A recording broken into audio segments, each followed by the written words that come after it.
Hi everyone, welcome back to my channel. I am Priyanka. I'm working at Google in Bangalore.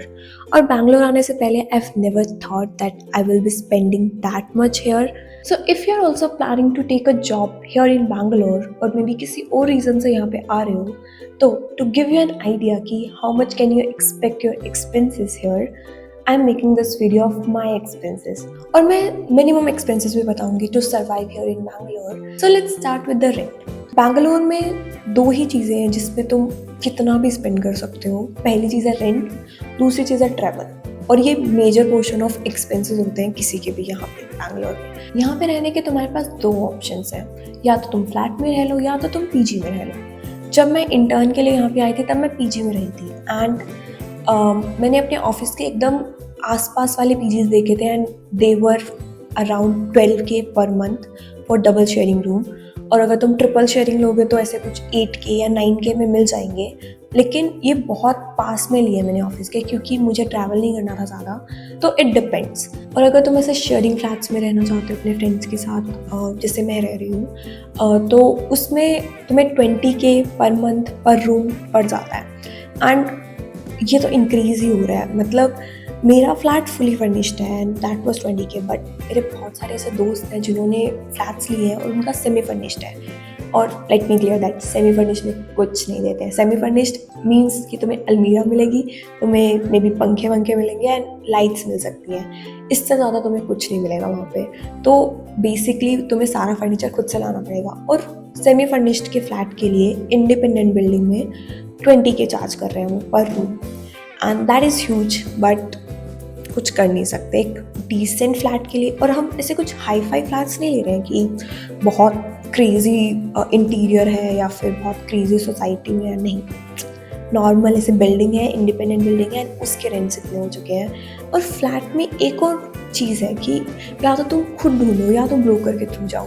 और broker के through जाओगे तो तुम्हें 1 month rent और देना पड़ेगा, तो एक वो 1 मंथ रेंट बढ़ जाता है। और फ्लैट में तुम्हें पेंटिंग चार्जेस भी देने पड़ते हैं जब तुम लीव करोगे फ्लैट को तब, और वो भी एक 1 मंथ रेंट हो जाता है। तो 2 मंथ रेंट तो ये एक्स्ट्रा हो ही गया तुम्हारी 11 मंथ अग्रीमेंट के साथ। और दूसरी बात, तुम्हें डिपॉजिट भी देना पड़ता है। डिपॉजिट यहाँ टिपिकली 3 to 6 मंथ्स होता है। लकीली मुझे 3 मंथ्स डिपॉजिट में मिल गया ये, बट कुछ लोगों ने 6 मंथ्स डिपॉजिट भी दिया हुआ है, विच इज़ ह्यूज। तो फ्लैट के साथ एक्सपेंस बहुत ज़्यादा बढ़ जाते हैं, बट आई गेस कन्वीनियंस भी बहुत ज़्यादा आ जाती है, तो इसलिए लोग फ्लैट्स प्रेफर भी करते हैं। तो ये सीन है यहाँ पे रेंट्स का। तो समराइज़ कर देते हैं। मिनिमम इज़ 8K अगर तुम पीजी में रह रहे हो, नॉर्मल और average is 20K। Let's move to second one which is maintenance. अब तुम घर में रह रहे हो तो बाकी खर्चे भी होंगे, जैसे इलेक्ट्रिसिटी बिल, वाटर बिल, और हमारे में जैसे जनरेटर चार्जेस भी लेते हैं। अगर लाइट चली जाती है तो जनरेटर में जो डीजल लगता है उसके चार्जेस भी लेते हैं। तो ऐसे थोड़े बहुत चार्जेस मिला के हमारा 2K चला जाता है, 2K पर पर्सन पर मंथ। और अगर मिनिमम की बात करें तो वो कुछ मेंटेनेंस नहीं होता है पर मंथ, तो वो चिल है, तो वहाँ ज़ीरो हो जाता है। अगर मेरी बात करें नॉर्मल एवरेज 2 to 3K पर पर्सन पर मंथ चला जाता है।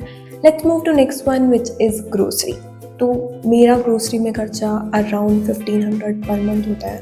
एंड अगर पीजी की बात करें, अगर मिनिमम कॉस्ट की बात करें तो वो तो ज़ीरो ही होगा, क्योंकि पीजी में तुम कुक तो कर नहीं सकते और पीजी में खाना मिलता है तो वही खा सकते हो अगर मिनिमम सर्वाइवल की बात करें तो। इसके अलावा एक खर्चा जो मैं बताना भूल गई वो है मेड एंड कुक का।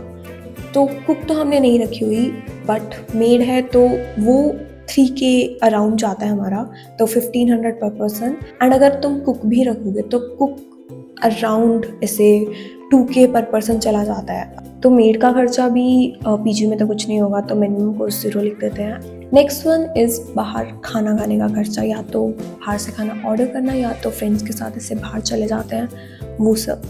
और ऑनेस्टली मेरा वो बहुत ही कम खर्चा होता है। I don't hang out much और ऑर्डर भी नहीं करती क्योंकि मुझे पसंद नहीं है यहाँ पे। से मैंने 2-3 बार ऑर्डर किया था और बहुत ही गंदा खाना आया था, तो आई डोंट नो मेरी किस्मत खराब थी उस दिन, बट उसके बाद से मैं ऑर्डर नहीं करती। अगर मैं ऑर्डर करती हूँ तो ऐसे फास्ट फूड, पिज़्ज़ा, बर्गर, वो सब ऑर्डर करती हूँ, एंड वो भी बहुत कम। आई लाइक टू कुक, तो मैं खुद ही बना लेती हूँ।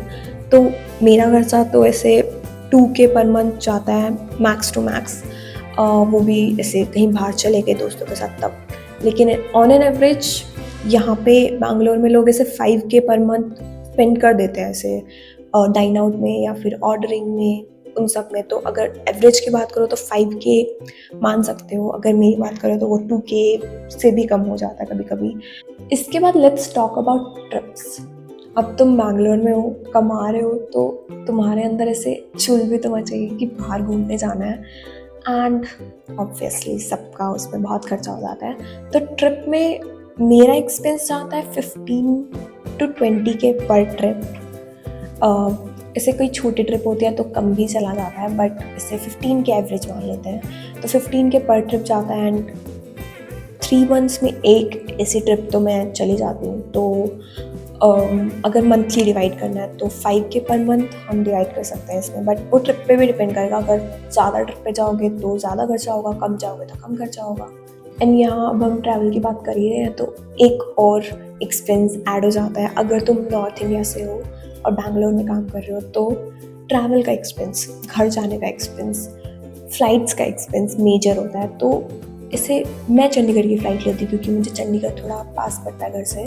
तो मेरी फ़्लाइट से 7.5K वन वे हो जाती है, तो 15K तो सिर्फ फ़्लाइट्स हो गया।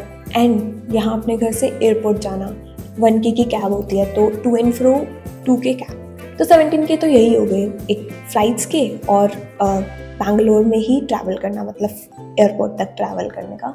एंड फिर वहाँ से चंडीगढ़ के एयरपोर्ट से घर तक के ट्रैवल के वो भी कुछ 1000 रुपये लग जाते हैं, तो 2K वो भी मान लेते हैं। तो अराउंड 19 to 20K से राउंड ऑफ कर लेते हैं, 20K मेरे घर जाने में लग जाते हैं। Next one is travelling with in Bangalore, कि तुम्हें कहीं खाने जाना है तो वो कैब करोगे तुम, वहाँ का खर्चा। और अगर तुम्हारी ऑफिस कैब प्रोवाइड नहीं करती है तो तुम्हारे ऑफिस तक जाने का खर्चा, एंड जो भी तुम्हें इधर उधर जाना है उसका खर्चा।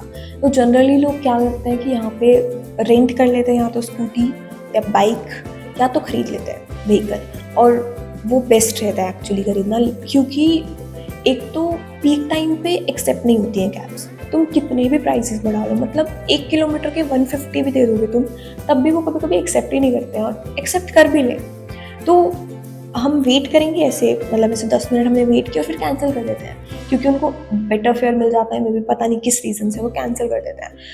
तो अगर तुम कैब में ट्रैवल कर रहे हो तो मान लो ऐसे 5K पर मंथ अपना बिल मान लो। अगर तुम रेगुलरली ऑफिस भी जा रहे हो, तुम इधर उधर भी कैब से जा रहे हो, बट मेरे केस में क्या है कि ऑफिस कैब आती है तो वो सॉर्टेड है, तो मेरा इधर उधर जाने का इतना ज़्यादा होता नहीं है क्योंकि मैं बहुत कम जाती हूँ।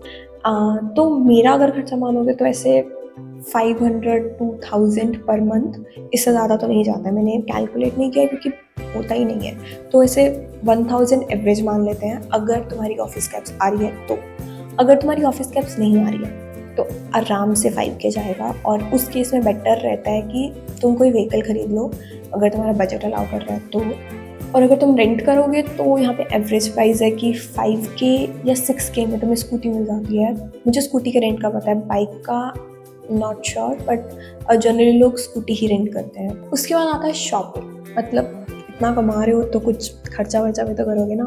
तो मेरा शॉपिंग में अराउंड जैसे 5K पर मंथ मान सकते हो। कभी कभी इतना भी नहीं जाता, अगर मतलब मैं ट्रिप पे जा रही हूँ तो उससे पहले बहुत शॉपिंग कर लेती हूँ, तो ऐसे एवरेज में 5K पर मंथ मान सकते हो मेरा खर्चा।